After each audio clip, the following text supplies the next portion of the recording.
اعوذ باللہ من الشیطان الرجیم بسم اللہ الرحمن الرحیم رب اشرح لی صدری ویسر لی امری واحلل عقدۃ من لسانی یفقہوا قولی۔ اب اس مہینے کے لحاظ سے جیسے دن آ رہے ہیں ابراہیم علیہ السلام کی قربانی کو یاد کرنے کے دن ہے، تو سوچا اس پہ تھوڑی سی بات کر لی جائے۔ اب ابراہیم علیہ السلام کا اصل میں صرف یہ دن کی بات نہیں ہے، بلکہ ان کی سیرت ہے ہی ہمارے لیے بڑا نمونہ۔ قرآن میں اس طرح سے کہا جاتا ہے جیسے وہ ہم سب کے لیے رہنمائی ہے۔ سورہ بقرہ میں حضرت ابراہیم کا تذکرہ آتا، جیسے آیت 135 سورہ بقرہ کی، وَقَالُوا كُونُوا هُودًا أَوْ نَصَارَىٰ، وہ کہتے ہیں کہ ہو جاؤ یہودی اور عیسائی، قُلْ بَلْ مِلَّةَ إِبْرَاهِيمَ حَنِيفًا، کہو نہیں بلکہ ابراہیم حنیف کی ملت پر۔ تو اصل قرآن میں جیسے یہ نہیں کہا گیا کہ کون سے اسلام پہ قائم ہونا، 135 ملت ابراہیم ہی پہ قائم ہونے کے بعد نبی صلی اللہ علیہ وسلم سے جیسے کہلوائی جا رہی ہے کہ ان سے کہہ دو، اور تھا بھی ان کا کیسا مقام قرآن میں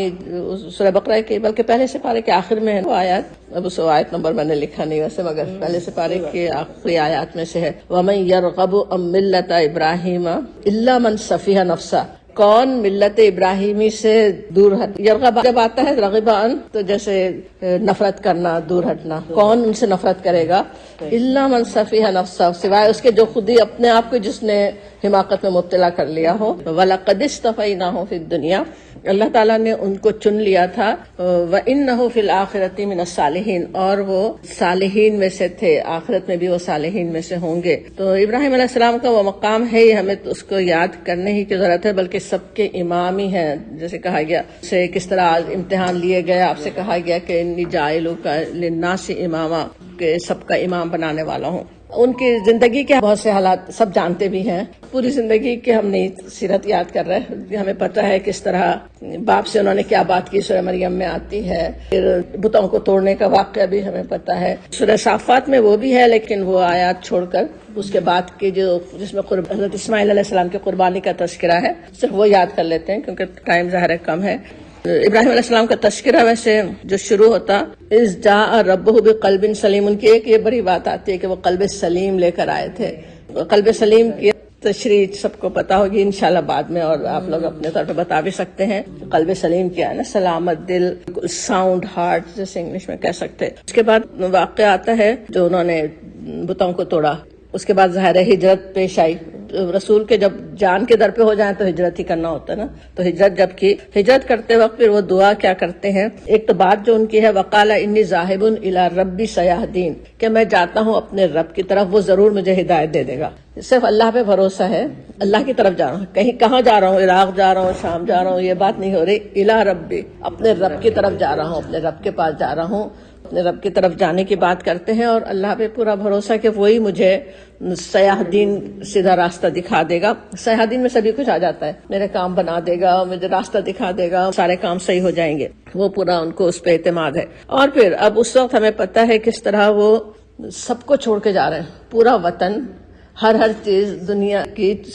ماں باپ، گھر بار سبھی کچھ چھوڑ کے، کیسی بڑی قربانی، ایک تو ابراہیم علیہ السلام کی تو ساری زندگی قربانی قربانی قربانی، تو وہ سب چھوڑ کر جا رہے ہیں، تو اس وقت پھر دعا کرتے ہیں ربی حبلی من الصالحین، کہ اے رب مجھے صالحین میں سے عطا فرما، بیٹا دے دے، بیٹی دے دے، کیسا ہو کیا ہو، نہیں، اصل کیا ہے من الصالحین، صالحین میں سے وہ چاہتے ہیں، اور ظاہر ہے اولاد ہو، اب ایک اور خاندان بنے اور کیا کچھ ہو، تو وہ اس کی دعا کر رہے ہیں کہ مجھے عطا فرما دے ربی حبلی من الصالحین، اور وہ دعا انہوں نے کی، اور یہاں تو آیت دوسری ہی ہے فوراً، فبشرناہ بغلام حلیم، کہ ہم نے اس کو بشارت دی غلام حلیم کی۔ حلیم کی صفت اللہ تعالیٰ کی قرآن میں کئی جگہ آتی، لیکن صرف اللہ کے علاوہ کسی انسان کے لیے قرآن میں ابراہیم علیہ السلام کے لیے آئی یا اسماعیل علیہ السلام کے لیے ایک دفعہ آتی ہے، بلکہ یہاں اسماعیل علیہ السلام کے لیے ہے نا، غلام حلیم، حلیم بیٹے کہ انہیں خوشخبری عطا کی اللہ تعالیٰ نے، تو حلم والے تھے۔ اب ان کا حلم تو ابھی ان کا واقعہ پڑھتے ہوئے ہم دیکھتے ہیں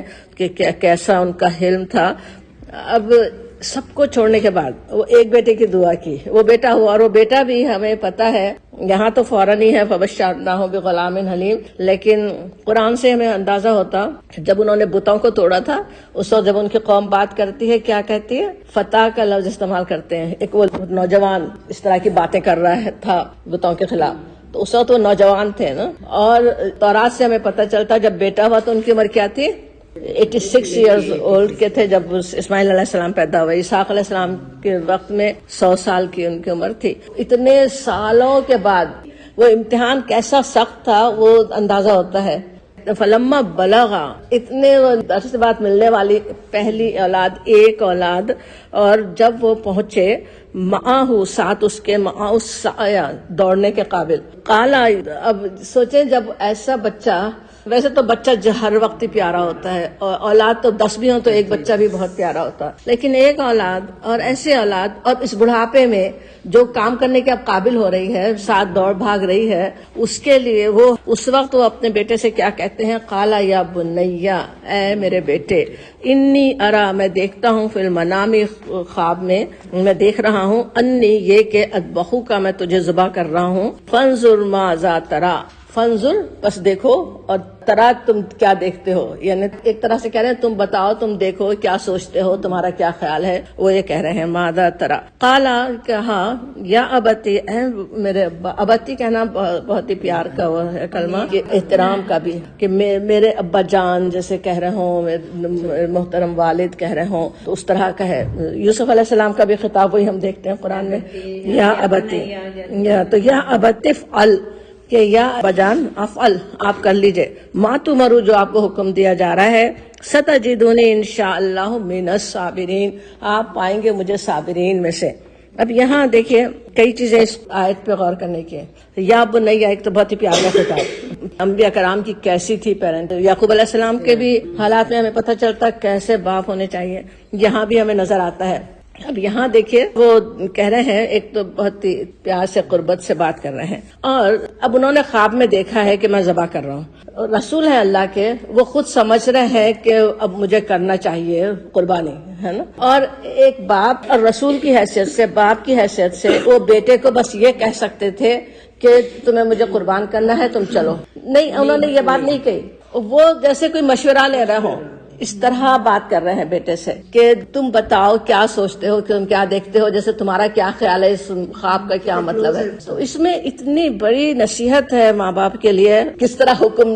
نافذ کر رہے ہوتے نا، کہ بس میں یہ کہہ رہا ہوں، یہ تو ہونا ہی چاہیے. اکثر مائیں بھی، باپ بھی اکثر بچوں پہ کس طرح یہ سوچ رہے ہیں، شادی تک تمہاری شادی ہے، لیکن ہم نے یہ سوچ لیا ہے، ہمیں یہ کروانا ہی ہے. کتنا انہیں غلط طریقہ ہے نا، کہ اس طرح سے اپنی بات بس ٹھونس دی جائے. وہ کام جو ان کو کرنا ہی ہے، لیکن مشورہ لے رہے ہیں، اور اس میں اتنی حکمتیں ہیں. ایک تو یہی بات کہ اتنا مشکل کام، اتنی بڑی قربانی وہ بیٹے سے مانگ رہے ہیں، اس کے لیے اب ایک تو جائزہ لیں، دیکھیں کہ ان کا ذہن کتنا تیار ہوتا ہے، وہ کرنے چاہتے ہیں یا نہیں. دوسرے یہ کہ ان کا ذہن بھی ایک طرح سے تیار کر رہے ہیں نا. خود انسان سوچے گا، خود بچہ سوچے گا کہ ایسا باپ نے خواب دیکھا ہے جو اللہ کے رسول ہیں، کیا مجھے کرنا چاہیے، پورا ذہن اس کا تیار کر رہے ہیں. اور تیسری بات یہ کہ اب اتنی بڑی نیکی، اتنی بڑی قربانی کرنا ہے، تو میں تو بہت نیک ہوں، میں تو اللہ کا رسول ہوں، میں تو قربانی کر دوں، اور اس کو تو وہ تو جیسے مانے گا نہیں، اس کو بھی وہ نیکی میں شریک کر رہے ہیں نا. وہ خود سے قربانی کے لیے تیار ہو، وہ خود نیکی کمائے. اس طرح سے اس سے بات کرتے ہیں کہ تم بتاؤ تمہارا کیا خیال ہے، تم کیا سوچتے ہو. اب بیٹا بھی کیسا ہے، تفاسیر میں جو آتا، مفسرین کے خیال میں کہیں 12-13 سے لے کے 16-17 تک کی عمر آتی ہے، ٹین ایج ہے. اسماعیل علیہ السلام کے بھی کردار ایک ٹین ایجر کے لیے کیسا رول ماڈل ہے، کتنا دیکھنے والا ہے، کیسے وہ تھے اسماعیل علیہ السلام، کس طرح جھک جانے والے، اور فہم بھی، دین کا فہم بھی ہے انہیں کتنا، کہ باپ کیونکہ اللہ کے رسول ہیں، انہوں نے خواب دیکھا ہے، اور ایسا خواب جس میں خود کو جان دینی ہے، لیکن وہ ماتو مرو کہتے ہیں، جو آپ کو حکم دیا جا رہا ہے. باپ نے تو کہا کہ میں دیکھ رہا ہوں تو میں ذبح کر رہا ہوں. حضرت ابراہیم نے یہ نہیں دیکھا تھا کہ کر دو بیٹے کو ذبح، لیکن وہ اسماعیل علیہ السلام کا فہم ہے دین کا، وہ سوچتے ہیں باپ نے خواب میں دیکھا ہے جو اللہ کے رسول ہے، تو یہ حکم ہے، اس کو کرنا ہی چاہیے. ماں تمرو، آپ کو جو حکم دیا جا رہا ہے آپ کر لیجئے. اور پھر ستجدونی، آپ مجھے پائیں گے. اب بہت بہادر بھی لوگ ہو سکتے ہیں، ہم یہ کر سکتے ہیں، وہ کر سکتے ہیں، نہیں آپ دیکھ لیجئے گا، میں تو بالکل قائم رہوں گا اس پہ، ایسی کوئی بات نہیں ہے. انشاءاللہ مع الصابرین، اللہ تعالیٰ چاہے گا تو آپ مجھے پائیں گے. اور یہ بھی نہیں کہہ رہے کہ مجھے آپ صبر کرنے والا پائیں گے، صابر پائیں گے. من الصابرین، بہت سارے جو صبر کرنے والے ہیں، سارے جو صبر کرنے والے انسان ہوتے ہیں، انہی میں سے آپ مجھے پائیں گے. تو ہمبل ہے نا ایک طرح سے، یہ نہیں کہ اپنے آپ کو کچھ سمجھ رہے ہیں، بلکہ بہت سارے صبر کرنے والے ہیں، انہی میں سے آپ مجھے پائیں گے. وہ یہ کہہ رہے ہیں کہ وہ صابرین ہی میں سے آپ مجھے پائیں گے۔ اب یہاں یہ بھی دیکھیں اسماعیل علیہ السلام کا کہ یہ اتنی فرما برداری، اتنی اطاعت، اپنے باپ کے اتنے زیادہ فرما بردار ہونا، یہ کہاں سے انہوں نے سیکھا ہے؟ ہمیں پتہ ہے کس طرح کہاں انہیں چھوڑ دیا تھا صحرا میں، بیبی بھوکے پیاس سے وہ تڑپ رہے ہیں، وہاں چھوڑا ہوا ہے، وہ ایک ماں کے ساتھ وہ پرورش انہوں نے پائی ہے، اور وہ پل کے بڑے ہوتے ہیں اور ان کا یہ حال ہے۔ اس میں سمجھ میں آتا ہے کہ اصل ماں ہے نا، اور ماں کا کتنا بڑا کیسا کردار ہے۔ کوئی اور اگر ماں ہو ایسی جگہ پہ تو بیٹے کو متنفر کر سکتی تھی، بالکل موت کے قریب تھے، اور انہوں نے ایسی تربیت کی ہوئی تھی اس بچے کی کہ وہ باپ کے اتنے فرما بردار بن کر اٹھے۔ حاجرہ السلام علیہا کا بھی کردار ایسے ہی نظر آتا ہے، اللہ تعالیٰ نے ایسے ہی نہیں دوڑا دیا ہمیں وہاں پہ 7 چکر ہم سے جو کروائے جاتے ہیں، وہ ان کا ایمان تھا نا، کہ اس حالت میں بھی وہ پورے ایمان پہ قائم تھی۔ جس طرح ابراہیم علیہ السلام کی دعا آتی ہے نا، صالحین میں سے ہی ہو، صالحین میں سے مانگتے ہیں، وہ جو دعا ربی حبلی من الصالحین ہے، اس کے لوگوں نے یہ بھی تشریح کی کہ صالحین کی دعا مانگ رہے ہیں کہ صالحین مل جائیں، صالحین کے ساتھ ہو، تو وہ اللہ تعالیٰ نے ان کو اپنی بیویاں، ان کی اولادیں ایسی صالح بھی عطا فرمائی۔ اسماعیل علیہ السلام کی ایک اور جگہ سورہ مریم میں جیسے بہت ہی خاص تعریف کی طرح، وہاں پہ بہت تھوڑی سی تعارف ہے انبیاء کا نا، تو وہاں اسماعیل علیہ السلام کا کیا تعارف ہے؟ صادق الوعد، کہ وہ اپنے وعدے کے سچے تھے۔ اور وہ کیسے وعدے کے سچے تھے؟ انہوں نے جو کہا ستجدونی انشاءاللہ مع الصابرین، وہ آخر وقت تک وہ اس پہ قائم ہی رہے۔ پھر اگلی یہ آیت آتی ہے فلما اسلم وتلہ للجبین، بس وہ دونوں اسلمہ، جھک گئے۔ اسلمہ ہوتا نا جیسے سر اطاعت، خم کر دینا، جھک جانا، ان کی تو صفت خاص آتی ہی ہے۔ سورہ بقرہ کی بھی جو آیت ابھی ہم یاد کر رہے تھے وَلَقَدْ اصْطَفَيْنَاهُ، کہ اللہ تعالیٰ نے انہیں چن لیا تھا دنیا میں اور آخرت میں، اس کے بعد ہی کی آیت تو آتی ہے، بلکہ اس سے پہلے کی آیت ہے کہ اذ قال ربہ اسلم، جب اللہ تعالیٰ نے ان سے کہا، ان کے رب نے کہا اسلم، جھک جا، انہوں نے کہا قال اسلمت لرب العالمین، میں جھک گیا اللہ کے لیے۔ وہ تو جھکنے ہی والے تھے، اطاعت ہی کرنے والے تھے۔ یہاں پہ تو یہ دونوں باپ بیٹے وہ دونوں ہی جھک گئے اطاعت کے لیے۔ وَتَلَّهُ لِلْجَبِينِ، تلہ جیسے انہوں نے پلٹا دیا، لٹا دیا جبین پر۔ اب جبین پہ اب کس طرح لٹایا، اس کے لیے بہت سی تفسیریں لوگوں نے کی ہوئی ہیں کہ کروٹ سے لٹا دیا، اوندھا لٹا دیا۔ اس میں بڑی حکمت بھی تھی نا کہ بیٹے کا اتنا پیارا چہرہ دیکھتے ہوئے ذبح کرنا اور بڑا امتحان ہوتا، ایک چھری کا سامنے ہی آنا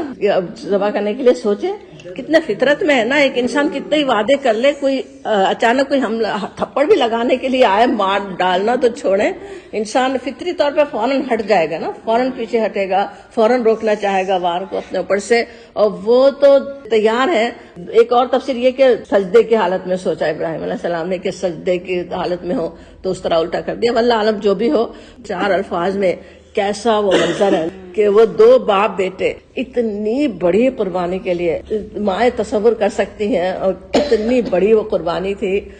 خود اپنی جان دینے کی، اپنے بیٹے کی جان دینے کی، کہ پوری کائنات ہی حیران ہو رہی ہو، فرشتے اس پہ رش کر رہے ہوں، حیران ہو رہے ہوں کہ کیسے یہ اللہ کے عطا شار بندے، کیسے یہ قربانیاں کرنے والے بندے ہیں۔ اس طرح سے وہ جھک گئے، اور جب وہ پوری طرح جھک گئے، اب سب کچھ تیار ہو گیا، تیار ہے چھری ذبح کرنے کے لیے، لٹا چکے، سجدے میں جھکا دیا، اور اس وقت پھر وَنَادَيْنَاهُ، ہم نے پکارا، یہ کہ یا ابراہیم، اے ابراہیم، وہ پکارتے ہیں کہ اے ابراہیم، اللہ تعالیٰ کی اب رحمت آ جاتی۔ کس طرح دنیا میں ویسے امتحان جو بڑے آتے ہیں، امتحانوں کے لیے انسان کو تیار ہونا ہوتا ہے کہ میں تیار ہوں کہ اللہ کی اطاعت مجھے تو کرنی ہے، مشکل بہت لگے گی، بہت مشکل ہو سکتا، یہ تو خیر انتہا کی مشکل ہے ہمارے لیے، تو چھوٹی سی بات، ایک درس میں جانا ہو، 10 چیزیں، لیکن اگر ہمارا ارادہ پکا ہے، پختہ ہے، تو پھر کیا ہوتا ہے، پھر آسانیاں شروع ہو جاتی ہیں۔ یہاں دیکھیں اب اللہ تعالیٰ کے انعام شروع ہو گیا، اب پکار دیا اللہ تعالیٰ نے، اے ابراہیم قد صدقت الرؤیا، کہ تو نے سچ کر دکھایا، رؤیا اپنا خواب سچ کر دکھایا۔ رؤیا جو ہوتا ہے انبیاء کرام کو خواب میں بھی دکھایا جاتا ہے، جاگتے میں بھی ہو سکتا ہے، اور وہ انسانوں کے خوابوں کی طرح کا نہیں ہوتا ہے، دوسرے بالکل صاف، ہر چیز صحیح نظر آتی ہے، بالکل حقیقت جیسی ویسی حقیقت انہیں نظر آتی ہے۔ اور اس رؤیا میں جیسا ابھی انہوں نے کہا تھا کہ میں دیکھ رہا ہوں ان اذبحک، کہ میں تجھے ذبح کرنا ہوں، بس انہوں نے وہی خواب دیکھا تھا، کسی نے فرشتے نے آ کے حکم نہیں دیا کہ کرو، نہ یہ دیکھا کہ میں کر چکا ہوں تو صدقت، جو صحیح کر دیا، جو انہوں نے دیکھا تھا خواب کے ذبح کرنا انہوں نے تو کر دیا، لیکن ہوا کیا؟ اسی آیت میں آتا اِنَّ كَذَلِكَ نَجْزِي الْمُحْسِنِينَ، ہم اسی طرح محسنین کو جزا دیتے ہیں۔ اب جزا مل رہی ہے محسنین جو احسان کے ساتھ، احسان کا سب بڑا درجہ ہے، اس پہ وہ قائم ہو گئے، اور اب اللہ تعالیٰ جزا دے دیتا ہے۔ اور جزا کس طرح؟ جس طرح آ رہا ہے كَذَلِكَ نَجْزِي الْمُحْسِنِينَ، دنیا میں بھی جزا مل جاتی ہے، دنیا میں بھی امتحان آسان ہو گیا، بیٹا بھی نہیں چھنا، بیٹا بھی مل گیا، قربانی قبول ہو گئی، اللہ تعالیٰ کے پاس مقام بن گیا، اللہ تعالیٰ کے پاس اتنا بڑا، اور وہ اس طرح سے اللہ تعالیٰ جزا دیتے ہیں۔ کذالک کا کہنے میں دوسری بات یہ بھی ہے، اسی طرح جو بھی اللہ کے بندے احسان کی روش اختیار کریں اللہ تعالیٰ اسی طرح جزا دینے والا ہے۔ ان ھذا لہو البلاء المبین، اللہ تعالیٰ جب یہ فرمائے کہ بے شک یہ تھی لہوا اور وہ البلاء المبین، بڑے امفسس کے ساتھ بات ہو رہی ہے، بلا امتحان، آزمائش، کھلی ہوئی آزمائش، اللہ تعالیٰ امتحان لینے والا فرما رہا ہے کہ تھا یہ بہت بڑا امتحان۔ سوچے ایک ایگزامنر کہے کہ